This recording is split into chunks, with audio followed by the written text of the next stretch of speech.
हाँ mic on है, mic on है, हाँ माइक ऑन है, हाँ वो बंद हो जाएगा, हाँ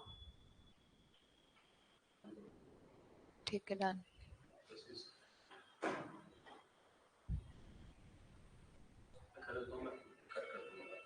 कोई बात नहीं, ठीक है।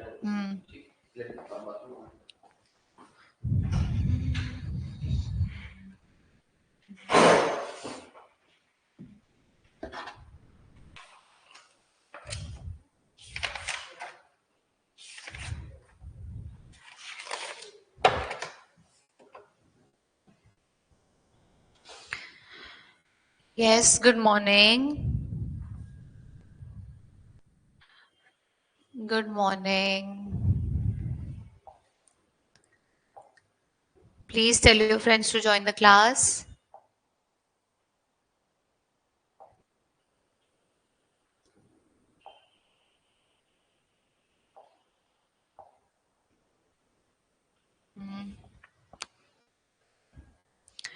Good morning. Before we start, you can revise the previous lecture जो भी हमने उसमें discuss किया था, आप उसको revise करो. Then we will quickly go through it, right?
हमें बच्चे कहाँ हैं?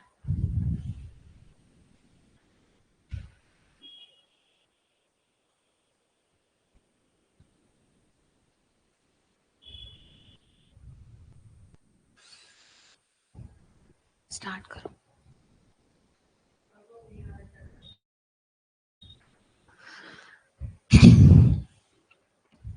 Okay, so we'll start today's class. So revise करेंगे कल का कि कल हमने क्या डिस्कस किया था. We have discussed till now the macronutrients में हमने क्या पढ़ा था, carbohydrates and its types हमने कवर की थी, right?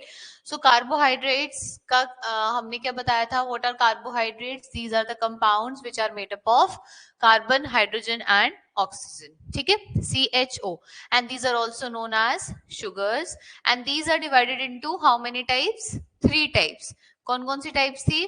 Monosaccharides, disaccharides and polysaccharides, right? Monosaccharides क्या होती है? These are known as the simple sugars, and these are the type of sugars which are made up of only one monomer unit or one monosaccharide unit of carbohydrates, right? यही था. Then we have the types of monosaccharides are, there are 3 types of monosaccharides. First is glucose, then fructose and then galactose. So glucose के बारे में हमने क्या बताया था, that it is a major source of energy for the body cells and it is also known as the grape sugar. Fructose का क्या था? Fructose is also known as fruit sugar because it is present in plants and in fruits, right? And this is the sweetest sugar. Galactose, it is synthesized in the human body from glucose and it is known as the brain sugar. वो हमने बताया था कि इसको brain sugar क्यों बोला जाता है, because it is the only type of energy source which is required by our brain and which goes to brain, no other source of energy can go to brain, right? Then उसके बाद है disaccharides. So disaccharides are those sugars which are made up of two monomers or two monosaccharide units, right? Then three types again: lactose, maltose, sucrose. Three types. Lactose किससे बनती है? Glucose plus galactose. तो ये जिससे बन रहा है, this is important, हमने कल भी डिस्कस किया था. And this is also known as milk sugar, right? Next is maltose. Maltose is also known as malt sugar. And what is malt? Malt is a substance which is obtained in the germinating grains, and it is present in foods like cereals, certain fruits, sweet potato, etc. Right? And then the third type is sucrose. Sucrose is what? Glucose plus fructose. Huh? So it is known as table sugar, common sugar, white sugar. तो ये सारा क्या था आपका? डायासेकेराइड्स. Polysaccharides में हमारे पास two types के पॉलीसेकेराइड्स, अगर आप उनको डिवाइड करोगे, that is storage polysaccharide and then structural polysaccharides, right? Storage polysaccharide कौन कौन से हैं? Starch and glycogen. Starch is the storage polysaccharide in plants and glycogen is the storage polysaccharide in animals. Whereas the structural polysaccharide कौन कौन से हैं हमारे पास? Cellulose and chitin. Cellulose is the structural polysaccharide in plants and chitin is the structural polysaccharide of our arthropod or those animals which have exoskeleton, right? चलो, so let's start with the next macronutrient, that is proteins. तो ये था अभी तक हमारा carbohydrates. Carbohydrates में सिर्फ आपने अदर नेम्स याद रखने हैं, देन उनको वो किससे बने हुए हैं, डायसेकेराइड मोस्टली क्या क्या होता है, और बस ये सब इनके जो कॉमन नेम्स हैं वो आपने इनको अच्छे से याद रखना है, राइट? मतलब रिमेंबर वाला पार्ट जो है मेमोरी बेस्ड वही है. Next is proteins. Now today we will start with proteins.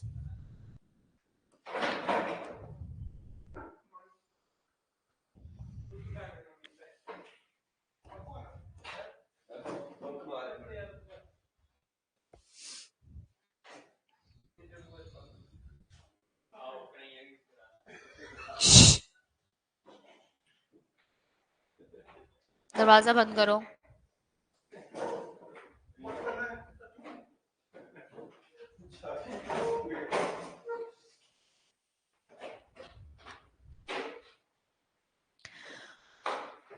So today we will start with the next macronutrient, that is proteins, right?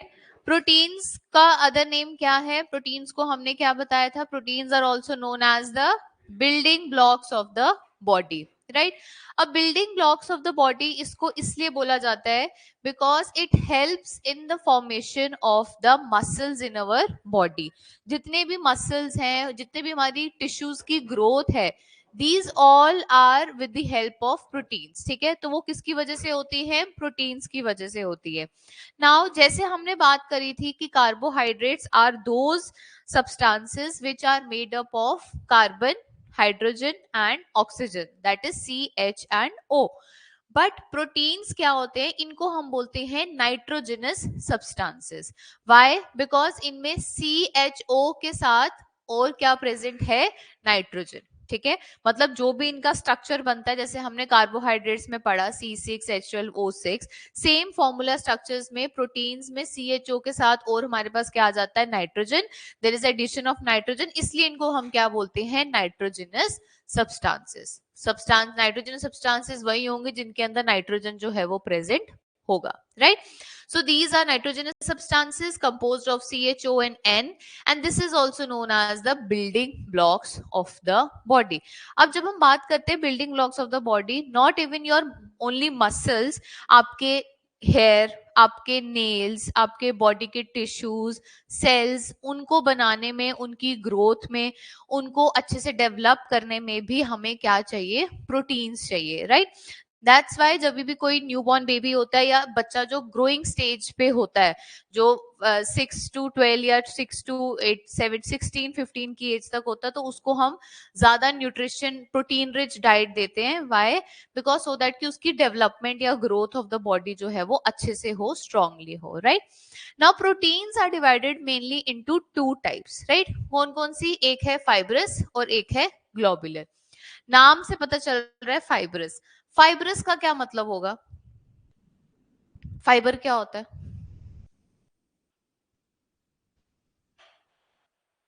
Fibres proteins क्या होंगे? जो फाइबर लाइक स्ट्रक्चर होगा. Fibre क्या बोलते हैं जिसको? वो चीज जिसका एक थ्रेड लाइक स्ट्रक्चर होता है. राइट? जो बिल्कुल पतले पतले होते हैं, बट अगर वो बहुत ज्यादा फाइबर्स आपस में ज्वाइन कर लिए जाए तो वो एक बहुत स्ट्रॉन्ग जो है वो बॉन्ड बनता है. जैसे फॉर एग्जाम्पल अगर हम एक रोप लेते हैं, रोप होती है, रोप किससे बनती है? द फाइबर्स ऑफ जूट, है ना? अगर आप एक अकेला जूट का फाइबर लोगे, क्या वो स्ट्रांग होगा या एक पूरी रोप स्ट्रांग होगी? रोप स्ट्रांग होगी. वाई? बिकॉज उसमें नंबर ऑफ फाइबर्स को हमने साथ में ज्वाइन किया है, कंबाइन किया है. तो same happens here in fibrous proteins. So ये वो प्रोटीन्स हैं जो फाइबर लाइक स्ट्रक्चर जिनका होता है, और ये बहुत ज्यादा स्ट्रॉन्ग आपकी बॉडी के जो फाइबरस पार्ट्स हैं उनको स्ट्रॉन्ग बनाते हैं. अब इसमें है these constitute the structural material of animal tissues. तो स्ट्रक्चरल मटेरियल का बात यही आ गया कि बॉडी में हमारे जितने भी कुछ बेसिक स्ट्रक्चर्स हैं उनके स्ट्रक्चर को स्ट्रॉन्ग बनाना है. तो वो जो स्ट्रॉन्ग बनाने के जो स्ट्रक्चर्स हैं उनमें हमें कौन से प्रोटीन चाहिए? Fibrous proteins. सो ये mainly basically 3 types of fibrous proteins होता है. याद रखने का इनको बड़ा इजी तरीका है. First is keratin. केराटिन हम आम अपनी डेली लाइफ में भी सुनते हैं. केराटिन लड़कियों को तो पता ही होता है, जो बालों को करवाती है. सो केराटिन, या प्लस आपके शैम्पूज में भी होता है केराटिन. तो वो क्या होता है? वो प्रोटीन है जो आपके बालों को जो है वो स्ट्रॉन्ग बनाता है. क्यों? बिकॉज जो आपके बाल है, it is a protein, a type of protein. और वो कौन सा प्रोटीन है? Fibrous protein. ठीक है? नेचुरली तो आपके बॉडी के अंदर जब आप बड़े हो रहे थे, ग्रो हो रहे थे, तो आपके बाल बढ़ रहे थे, आपके न्यूट्रिशन से जो फाइब्रस फाइबर जा रहा था प्रोटीन का, तो उससे आपके बाल ग्रो हो रहे थे. पर जैसे हम बड़े होते हैं, कुछ पोल्यूशन होता है या कुछ अदर रीजंस की वजह से, जब ये जो प्रोटीन है ये अपना जो स्ट्रेंथ है वो लूज करने शुरू हो जाता है. दैट्स वाई वी इनटेक और we superficially apply the keratin. क्यों? Because keratin is specifically good for your hair, because your hair is made up of this protein that is called as fibrous protein. और वो कौन सा type of protein है? Keratin. Understood? Second type is myosin. Myosin is the type of protein which helps in the formation of your muscle. ठीक है? अब याद रखने का तरीका, M for myosin, M for muscles. ठीक है? अब मसल्स जो होते हैं एक्चुअल में आपके, वो फाइबर, दो टाइप के फाइबर होते हैं, मायोसिन एंड ट्यूब्यूल्स. ठीक है? एक फाइबर्स होते हैं वो आपस में ज्वाइन होते हैं, और वो इतने स्ट्रांगली ज्वाइंट होते हैं कि वो ही आपके सारे मसल की स्ट्रेंथ बनाते हैं. तो वो जो फाइबर्स हैं जो आपके एक्चुअल में मसल को स्ट्रॉन्ग करते हैं, those type of protein is called as your myosin. The thing you take in your protein shakes, जिसमें होता है, जिसमें आप वो नाम पढ़ते हो, वे प्रोटीन्स एंड जो भी हैं वो, है ना? तो वो सारे में क्या होता है? Myosin type of protein. Because it is the main protein जो आपकी मसल बिल्डअप में आपको हेल्प करता है. अब मसल बिल्डअप का क्या मतलब होता है? एक तो हो गया कि जो आप प्रोटीन्स लेते हो या मसल बिल्डअप करते हो, तो उसमें दो चीजें होती हैं. या एक तो होता है कि वो आपके मसल को स्ट्रॉन्ग बनाता है, मतलब जो उसका बॉन्ड है मायोसिन एंड ट्यूब्यूल्स का, उसको स्ट्रॉन्ग बनाएगा, प्लस वो उनको और ग्रो करवाएगा. तभी तो आपके मसल इतने से इतने बन जाते हैं. तो ऐसे थोड़े कि वही मसल फूल जाते हैं, नहीं. और नए मसल्स की फॉर्मेशन जो है वो होती है. तो उसके लिए what we need this fibrous protein, that is myosin. Understood? So myosin किस में हेल्प करेगा? मसल की फॉर्मेशन में करेगा. The last one is your collagen. Collagen is the type of protein जो हमारी बॉडी में जितने भी टिश्यूज हैं उनको बनाने में हेल्प करता है. द मेन जो टिश्यू है जो हमारी बॉडी का जिसमें कोलेजन का काम होता है इज योर स्किन. ठीक है? स्किन. अब जैसे आजकल तो ये बहुत कॉमन है इन कॉस्मेटिक वर्ल्ड, लड़कियों को पता होता है जितने भी हमारे मॉइस्चर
अब आ रही है आवाज? कहाँ से मिस हुई वो एक बार बता दो, कहाँ से मिस हुई, कौन से पॉइंट से?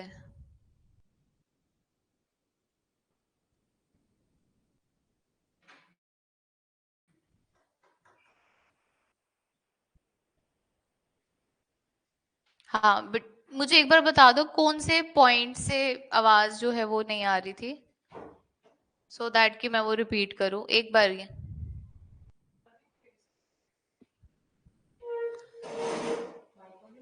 Okay, collagen.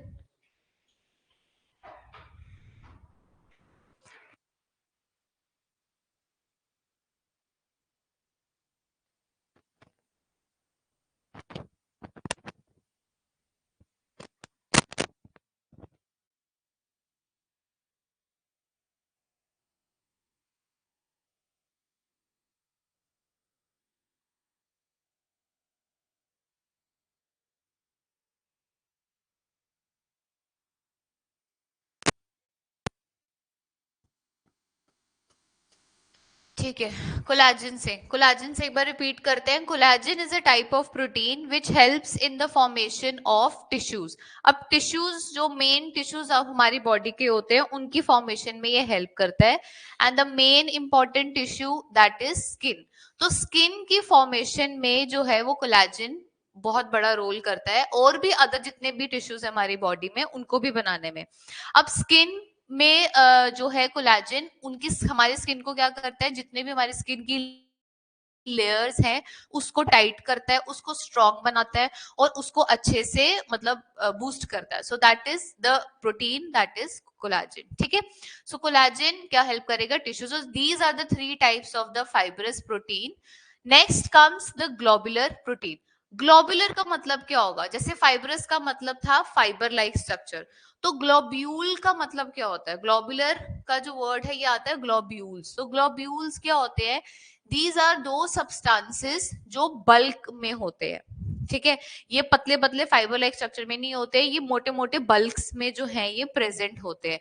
उनको हम क्या बोलते हैं? ग्लोबुलर स्ट्रक्चर्स या ग्लोबुलर प्रोटीन्स। तो ग्लोबुलर प्रोटीन्स क्या करते हैं? ये वो प्रोटीन्स हैं which maintain and regulate the life cycle. अब यहाँ पर लाइफ साइकिल का मतलब क्या होगा, क्या कैसे ये लाइफ साइकिल को मेंटेन करेंगे या रेगुलेट करेंगे? वो इसलिए, आप एग्जांपल्स देखो, यहाँ पर एग्जांपल में है हमारे पास हेमोग्लोबिन। हेमोग्लोबिन ब्लड, हाँ, and then enzymes and hormones. ये ऐसे तीन प्रोटीन्स हैं जो हमारी बॉडी के इंटरनल फंक्शनिंग में बहुत ज्यादा इंपॉर्टेंट है। मतलब these are the examples of proteins जो हमारी बॉडी में जितने भी फंक्शंस चल रहे हैं, इंटरनल जितने भी सिस्टम है, उन सिस्टम को काम करने में ये हेल्प करता है। लेट सपोज इन तीनों में से अगर हमारी बॉडी में हीमोग्लोबिन नहीं होगा या हीमोग्लोबिन की फॉर्मेशन नहीं होगी, तो will we be able to survive? क्या हम सर्वाइव कर पाएंगे? No, we will not be able to survive, because blood is very important. Blood का काम क्या है? ऑक्सीजन को लेना और उसको पूरे बॉडी में सर्कुलेट करना, राइट? अगर हमारी बॉडी में हॉर्मोन्स नहीं होंगे तो हमारी बॉडी में कोई भी फंक्शन नहीं कर पाएंगे हम, है ना? ना हमारा थायराइड कोई ऑर्गन काम कर पाएगा, ना कोई और ऑर्गन। सो ग्लोबुलर प्रोटीन्स मैंने बताया कि ये कैसे maintain and regular life cycle करते हैं, because these are very important. जो भी हमारे बॉडी के अंदर जितने भी सिस्टम्स चलते हैं, they all depend upon these small globular proteins. ठीक है, अगर ये प्रोटीन्स नहीं होंगे, so many of the functions in our body will not take place properly, अच्छे से वो नहीं होंगे और कोई भी हमारा सिस्टम जो है वो ठीक से काम फंक्शन नहीं करेगा, right? So that's why these type of proteins are very very important. Any type of protein is important. So हम देख सकते हैं कि two types of protein जो है हमारे पास, fibrous and globular. Fibrous mostly makes your structure of the body. जो भी हमारी बॉडी का स्ट्रक्चर है, एक आउटलाइन है, वो कौन बनाने में हेल्प करता है? Fibrous proteins. और ग्लोबुलर प्रोटीन्स का काम क्या है? इंटरनल सिस्टम के फंक्शन में हेल्प करना। वो किसका काम है? Globular protein. सो अगर हम बात करें ओवरऑल प्रोटीन्स हेल्प कर रहा है आपकी बॉडी बनाने के लिए, है ना, चाहे वो इंटरनली कोई सिस्टम का काम करना हो, चाहे वो एक्सटर्नली आपकी बॉडी के स्ट्रक्चर को बनाने का काम हो. That's why proteins are called as body building nutrients. Body building nutrients, ठीक है, इसलिए इनको क्या बोला जाता है, body building nutrients. So these are the two types of proteins. Next हम स्टार्ट करेंगे the third type of macronutrient, that is fats. Right, fats जिसको हम लिपिड्स भी बोलते हैं. Fats and lipids one and the same thing, right. तो fats क्या होते हैं? फैट्स को हम बोलते हैं the stored source of energy. Right, stored source of energy. कहने का मतलब क्या होगा, स्टोर सोर्स ऑफ एनर्जी, ये रिजर्व का काम करते हैं. किसका काम करेंगे? ये रिजर्व. ठीक है, रिजर्व जितना भी आपकी बॉडी में रहेगा, मतलब एक रिजर्व एनर्जी. जैसे हमारे घर में भी हम ग्रोसरी लेकर आते हैं या कुछ और सामान लेकर आते हैं, तो हम क्या करते हैं, बल्क में लेकर आते हैं जितना यूज होता है, फिर जो एक्स्ट्रा रहता है उसको हम अपने स्टोर में रख देते हैं या कहीं पर भी रख देते हैं, सेफ करके रख देते हैं, सो दैट कि हमें बार बार वो चीज लेनी ना पड़े, खरीदनी ना पड़े, हम उसको अंदर से ही यूज कर लें. तो same happens here in our body. हमारी बॉडी में जितना भी एनर्जी हमें खाने से मिलती है, उसमें से जितनी यूटिलाइज होती है वो हो जाती है, बट एक्स्ट्रा जो बच जाती है, जो एनर्जी रह जाती है, वो एनर्जी किसकी फॉर्म में स्टोर होती है? फैट्स की फॉर्म में स्टोर होती है. ठीक है, so either you take fat, या अगर आप फैट ले रहे हो या नहीं ले रहे हो, स्टिल आपकी बॉडी में कुछ ना कुछ अमाउंट ऑफ फैट्स जो है वो प्रेजेंट होता ही है. इट डिपेंड्स, किसी की बॉडी में ज्यादा होता है और किसी की बॉडी में कम फैट्स होते हैं. ठीक है, नाउ इसको हम एक और ये फैट्स होते कहाँ है? फैट्स होते हैं हमारी स्किन के जस्ट नीचे. जैसे हमारी जहां पर भी स्किन की लेयर्स, स्किन की भी नंबर ऑफ लेयर्स होती है, स्किन की लेयर के जस्ट नीचे जो है फैट्स जो है वो रहते हैं, and they act as a resistive layer. ठीक है, रेजिस्टिव का क्या मतलब होगा? रेजिस्ट करना, रेजिस्टेंस. हाँ, रेजिस्टिव मतलब रोकना या किस चीज को स्टॉप करना, है ना, यही हो गया. तो रेजिस्ट करने का मतलब क्या होगा कि आपको जो भी छोटी मोटी आपको ठोकर लग गई, आप गिर गए, आपको कुछ भी हो गया, तो वो एकदम से आपकी बॉडी के जो इंटरनल इतने इंपॉर्टेंट ऑर्गन्स हैं उनमें जाकर उसको इम्पैक्ट ना दे. तो वो क्या होगा, वो जो फैट्स हैं वो अपने अंदर ही उसको रेजिस्ट कर लेंगे. अगर हमारी बॉडी में मसल्स नहीं होंगे, स्किन नहीं होगा, इवन की बोन्स भी, स्केलेटन सिस्टम भी नहीं होता, तो उसके अंदर क्या है, हमारे बहुत सारे सेंसिटिव ऑर्गन्स हैं. तो अगर हम हल्का सा भी हम गिरेंगे या हमें कहीं से कुछ लगेगी, तो वो डायरेक्टली हमारे क्या होगा, हमारे ऑर्गन्स पे अटैक करेगा, इम्पैक्ट करेगा, और वो उसको क्या करेगा, डैमेज कर सकता है. सो एक लेयर मसल्स, बोन्स की होती है, फिर मसल्स की होती है, और उसके ऊपर फैट की लेयर भी होती है, जो फर्स्ट लेयर ऑफ रेजिस्टेंस जो है किसी भी आउटर फोर्स या इम्पैक्ट को अपने अंदर जो है वो एब्जॉर्ब करेगा. ठीक है, एक ये काम हो गया इसका. एक और इंपॉर्टेंट काम जो है फैट्स का, वो क्या है? It maintains the temperature of your body. ये बहुत इंपॉर्टेंट पॉइंट है इसका. It maintains the temperature of your body. अब टेम्परेचर हमारी बॉडी का कैसे ये मेंटेन करेगा? कैसे? बिकॉज ये जो है एक स्टोर सोर्स ऑफ एनर्जी है. ठीक है, इसका क्या है कि जितना भी फैट जहां पर ज्यादा होगा, वहां पर ये हीट जनरेट करेगा. ठीक है, बिकॉज एनर्जी अपने आप में ही एक हीट वाली चीज है. ठीक है, जब भी हम डाइजेशन होती है, तो डाइजेशन में क्या होता है कि हम खाने में से ग्लूकोज निकाल रहे हैं, डाइजेस्ट कर रहे हैं, तो उसमें से एनर्जी ले रहे हैं, ग्लूकोज को हम एनर्जी लेते हैं. राइट, तो तभी तो जब आप सांस लेते हो और जो आप सांस छोड़ते हो उसमें फर्क होता है. जो आप इनहेल कर रहे हो, एक्सेल कर रहे हो, वो थोड़ी सी गर्म रहती है. वाई? बिकॉज जो भी एनर्जी हमारी बॉडी के अंदर हमने एब्जॉर्ब करी है, वो कुछ ना कुछ अमाउंट ऑफ हीट जो है वो जनरेट करती है. राइट, तो जहां पर भी एक्स्ट्रा एनर्जी जो है वो इकट्ठी होएगी, जितनी ज्यादा एनर्जी होएगी उतना जो है आपकी बॉडी में हीट ज्यादा जनरेट होगी. जैसे फॉर एग्जाम्पल, एक दो बच्चे हैं, एक बच्चा थोड़ा सा पतला दुबला सा है और एक बच्चा थोड़ा सा हेल्दी है. हाँ, तो उसकी बॉडी में फैट ज्यादा है, एक की बॉडी में फैट कम है। अब जो पतला दुबला बच्चा होगा उसको आजकल सर्दियों में सर्दी ज्यादा लगेगी, बिकॉज उसकी बॉडी में फैट कम है, तो नेचुरल जो उसकी बॉडी की हीट है वो कम जनरेट हो रही है, बिकॉज उसकी बॉडी में जो फैट्स जो है वो कम है। वेयर एज जो हेल्दी बच्चा होगा जिसकी बॉडी में फैट ज्यादा होगा, उसको उससे थोड़ी सी कम सर्दी लगेगी या कम थोड़ा सा होगा। वाई? बिकॉज उसकी बॉडी में फैट्स ज्यादा हैं और वो नेचुरली उसकी बॉडी के अंदर से जो हीट जो है वो प्रोड्यूस करेंगे। ठीक है, so that's why it maintains the temperature of your body. अगर हमारी बॉडी में फैट्स कम रहते हैं तभी हमारी बॉडी जो है वो ज्यादा ठंडी रहती है, आपको जो है गर्मी कम लगती है। अगर आपकी बॉडी में फैट ज्यादा है, आपकी बॉडी में नेचुरली हीट ज्यादा रहती है और आपको गर्मी ज्यादा लगती है ना। होते हैं ना कई लोग, आपने बहुत एग्जांपल्स देखी होंगे अपने आसपास, जो आपके आसपास के लोग जो होते हैं वो थोड़े से हेल्दी होते हैं तो उनको ठंड कम लगती है और वो हमेशा स्वेटिंग होते हैं, स्वेटिंग ना भी हो तो उनके हाथ पैर हमेशा गर्म ही रहते हैं, राइट। तो वो चीज होती है। सो ये तीन चीजें हैं इसका क्या, it is the store source of energy और the reserve source of energy, plus it act as a resistive layer in the body and it maintains the temperature of your body. ठीक है, ये थ्री मेन पॉइंट्स हैं fats के। अब before going forward बात करेंगे थोड़े से फैट्स के बारे में। और अब हम अपने खाने में बहुत कम अमाउंट में जो है वो फैट्स इनटेक करते हैं। अगर तो आप घर का खाना खा रहे हो, बिल्कुल बैलेंस डाइट ले रहे हो, तो आप फिर भी लेते तो हैं हम फैट्स, पर बहुत कम अमाउंट में लेते हैं फैट्स, राइट। बट जब आप बाहर का खाना खाते हो, हम फ्राइड कोई चीज खाते हैं, ऑयली कोई चीज खाते हैं, है ना, हम वैसी कोई चीज खाते हैं जिसमें oil and ghee and butter और फ्राइड ये सब चीजें बहुत है, तो हमारा फैट का जो कंजप्शन है वो ज्यादा हो जाता है। बट आपकी बॉडी को जो आप फैट खाते हो वो एज सच फैट यूटिलाइज नहीं होता है। वो क्यों?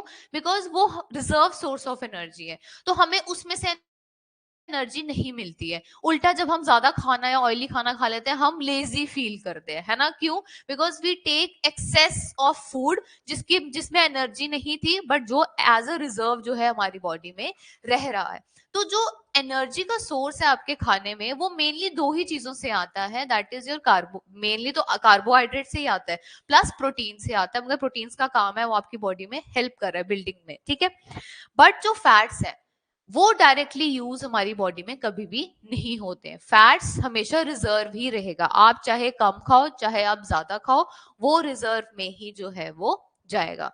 उसकी बारी तब आएगी जब आपकी बॉडी इनफ अमाउंट में या नहीं ले रहे हो आप कार्बोहाइड्रेट्स या प्रोटीन्स।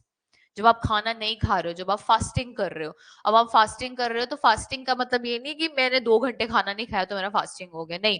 इतना तो गैप हमारे ब्रेकफास्ट और लंच के बीच में भी होता है, बट हम उसके बीच में भी तो कितना कुछ खा लेते हैं, है ना। तो अगर आप ब्रेकफास्ट से लेस सपोज करो आपने ब्रेकफास्ट किया उसके बाद आप डायरेक्ट डिनर कर रहे हो, तो बीच में काफी गैप आ गया। तो वो जो फास्टिंग के टाइम पे आपकी बॉडी को एनर्जी तो चाहिए फंक्शन करने के लिए प्रॉपरली, तो वो एनर्जी उस टाइम पे आपकी बॉडी कहां से लेगी? The store source of energy which is fats.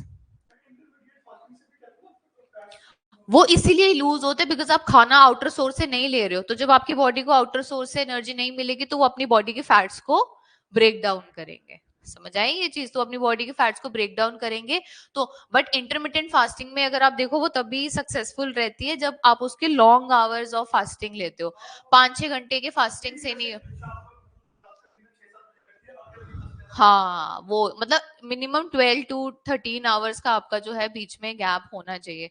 वैसे intermittent fasting is not healthy, आपकी बॉडी के लिए हेल्दी नहीं होता है, एकदम से एनर्जी भी लूज हो जाती है, आपको वीकनेस जल्दी हो सकती है। There are other ways, physical exercise करो, है ना, फिजिकल एक्टिविटीज करो, भागो दौड़ो कुछ भी करो, एटलीस्ट कुछ स्टेप्स अपने काउंट कर लो कि इतना किलोमीटर्स मेरे को डेली वॉक करना है, तो उससे भी आपका जो है बैलेंस रह जाता है। जितनी एनर्जी होती है वो यूज हो जाती है, जो जितना स्टोर वाला है वो भी जो है वो। whenever you sweat you lose your fat, right? But वो बहुत रेयर होता है, उसको टाइम लगता है लूज होने में, ठीक। क्यों? बिकॉज इसकी बारी बहुत लेट आती है, इसको हम आगे अभी पढ़ेंगे एक एग्जाम्पल से। So there are two types of fats, एक होते हैं हमारे पास सैचुरेटेड और एक होते हैं हमारे पास अनसैचुरेटेड, ठीक है।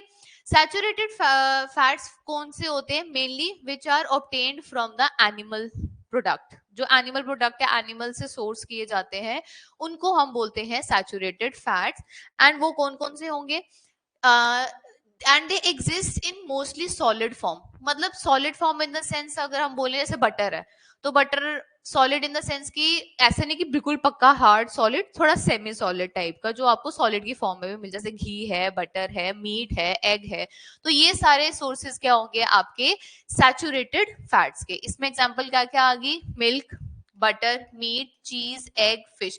जितने भी एनिमल सोर्सेज से हमें जो भी प्रोडक्ट मिलते हैं उनमें क्या होता है? फैट्स होते हैं। उनमें क्या होंगे? फैट्स होंगे। और वो कौन से टाइप ऑफ फैट्स होंगे? सैचुरेटेड फैट्स होंगे। मतलब एनिमल सोर्सेज से जितना भी मिलता है उससे हमें क्या मिलता है? Saturated fat. Next is unsaturated, और इसको हम बोलते हैं वेजिटेबल फैट, बिकॉज ये प्लांट सोर्स से जो है ये ज्यादा होते हैं।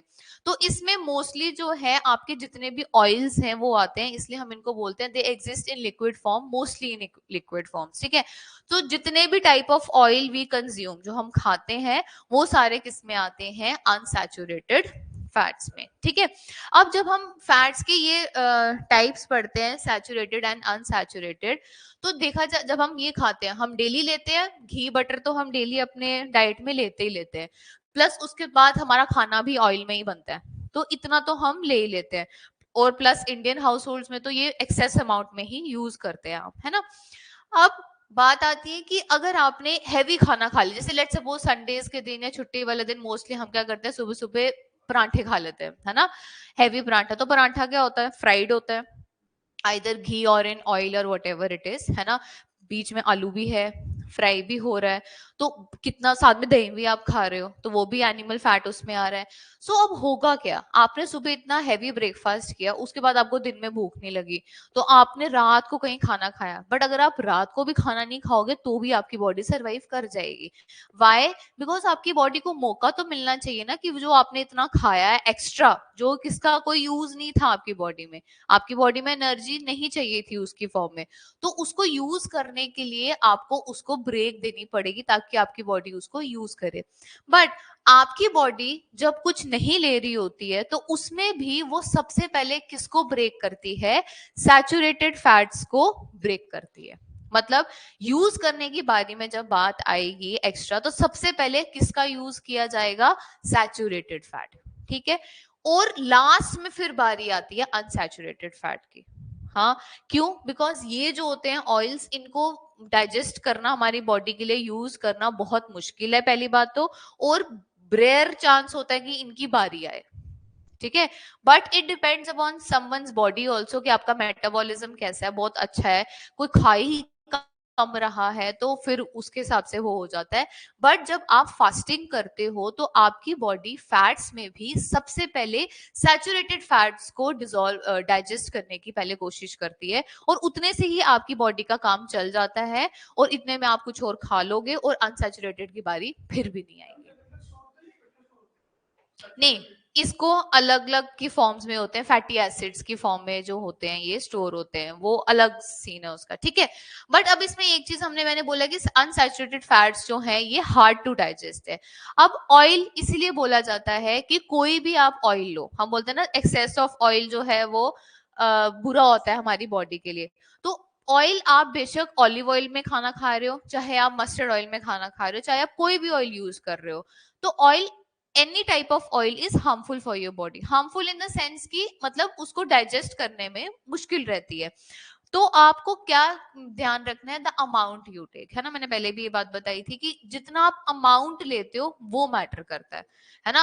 अब हमें आदत पड़ी हुई है खुले खुले तेल में तड़के लगाने की, वो सारा वो खाना बनाने की, फ्राई करने की, बट आजकल लोग बड़े हेल्दी कॉन्शियस हो गए, हेल्थ कॉन्शियस, तो वो क्या करते हैं? Olive oil only 2 spoon of oil and all. So फर्क नहीं पड़ता, अगर आप 2 स्पून ऑफ मस्टर्ड ऑयल में भी खाना बना रहे हो तो that is also healthy. Why? Because आप क्वांटिटी कम कर रहे हो, है ना।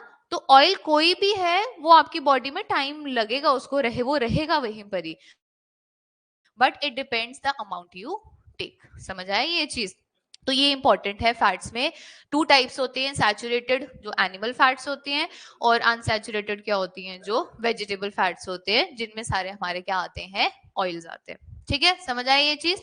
सो these are the 3 types of macronutrients, mainly carbohydrates, proteins and fats. Other name of carbohydrates और जितनी भी 3 एग्जांपल्स हैं वो आपको पढ़नी है, याद रखनी है। देन प्रोटीन्स कितने टाइप के हैं, कौन कौन सी एग्जांपल्स हैं, कितने टाइप के प्रोटीन्स हैं? 3 कौन से हैं? कौन से नाम बताओ जल्दी, नाम।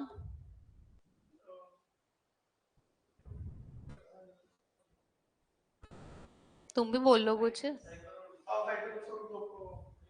ग्लोबुलर, ग्लोब नहीं ग्लोबुलर, हाँ, fibrous and globular. Example of globular protein, हाँ, example example example.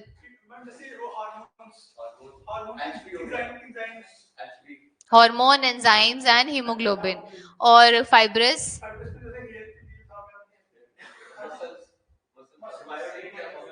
Keratin, myosin, collagen. 3 types of fibrous proteins है, ये याद रखने हैं।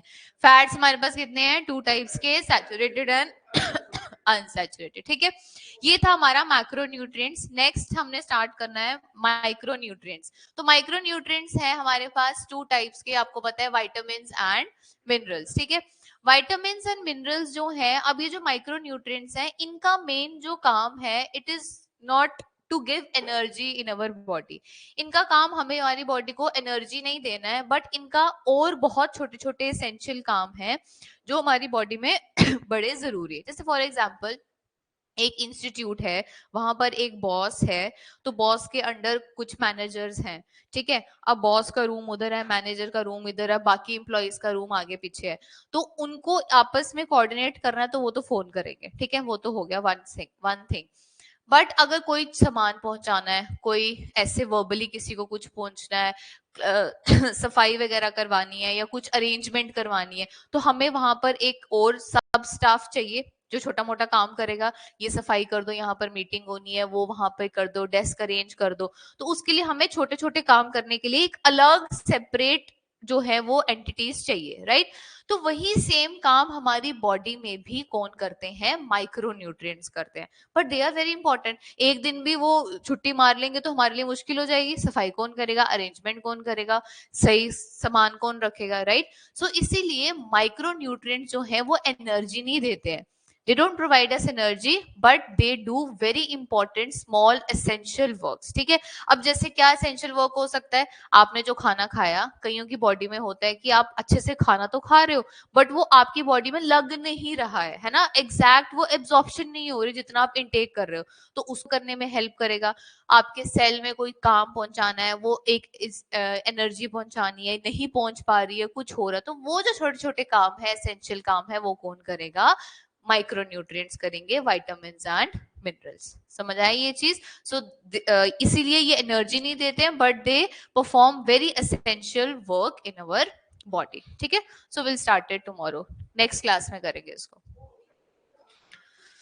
आई होप यहां तक सबको क्लियर होगा, कोई डाउट नहीं होगा, राइट? माइक्रोन्यूट्रिएंट्स हमने कर लिया, माइक्रो को थोड़ा टाइम लगेगा बिकॉज विटामिन्स काफी हैं, फिर न्यूट्रिएंट्स है। चलो, ओके।